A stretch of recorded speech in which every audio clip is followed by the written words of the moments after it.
about 6.5 years ago, that our church started to look at missions just slightly differently. And we took a bit of a change of course that I think was changed us. It has changed us as a church. And Forest Grove has always had a strong missions component, supporting long-term missionaries in various countries throughout the world, and has done so for many decades.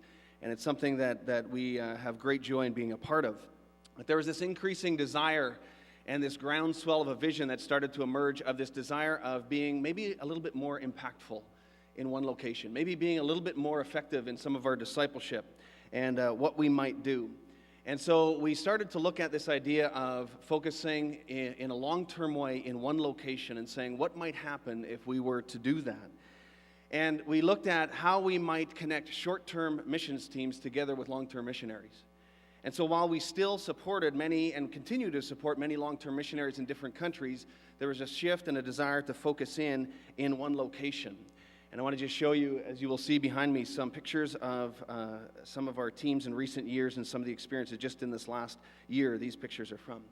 This desire led us to a relationship with Enns and Zulaga, who are Colombian folks who are missionaries now in the country of Panama. And they are serving the indigenous people called the Waunun.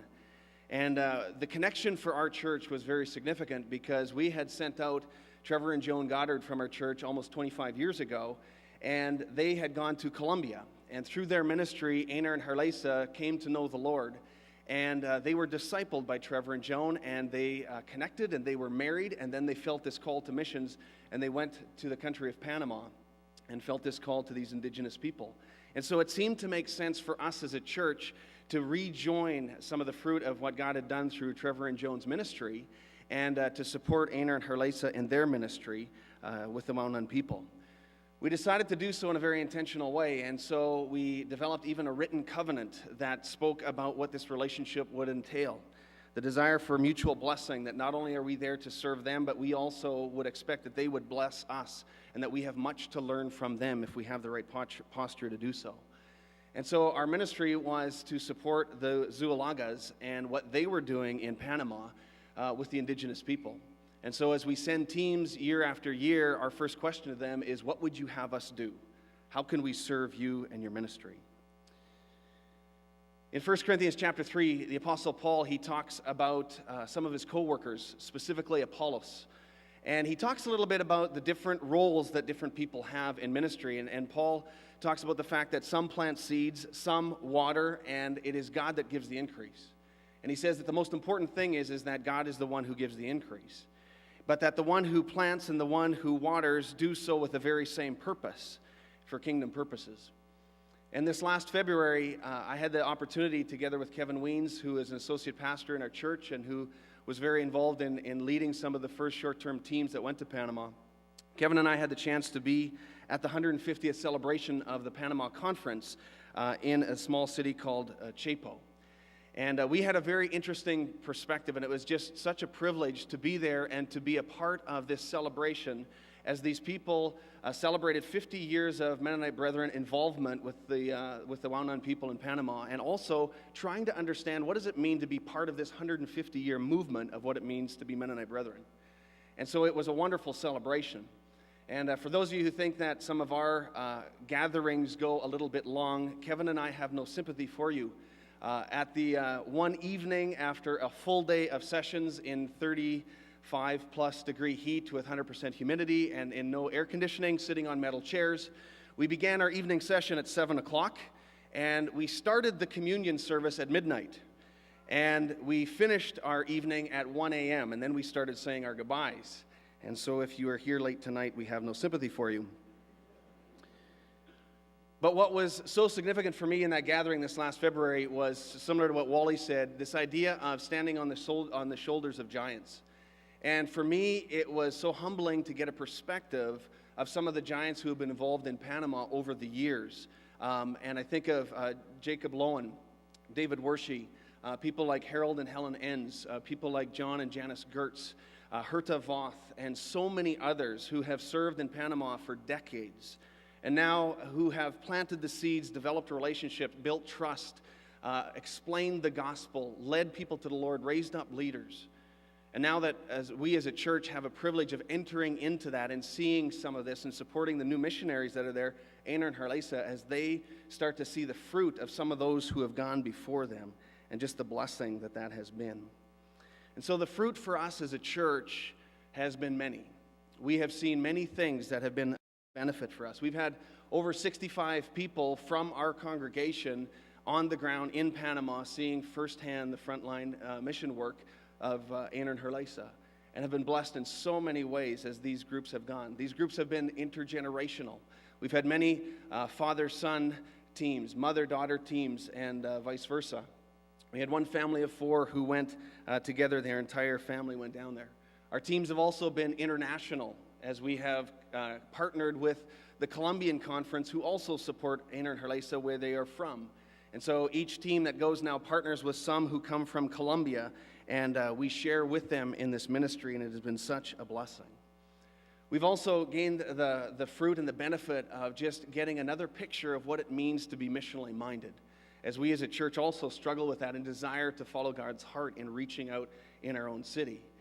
And I remember one story that John Gertz told as he shared about the day after the church, the very first church in Panama was established and commissioned, and it was, I think, in the early 1960s. And it was the very next day that the indigenous leaders said, now we need to go to the next village and tell them about this hope that we have in the gospel. And it was the very next day. And I think of, even for us as a church, and how long it's been for us to think about church planting and stepping out in a missional way. And now we are embarking on an idea of multi-site, as many others have done. And we are thinking about, okay, God, how would you have us move out missionally?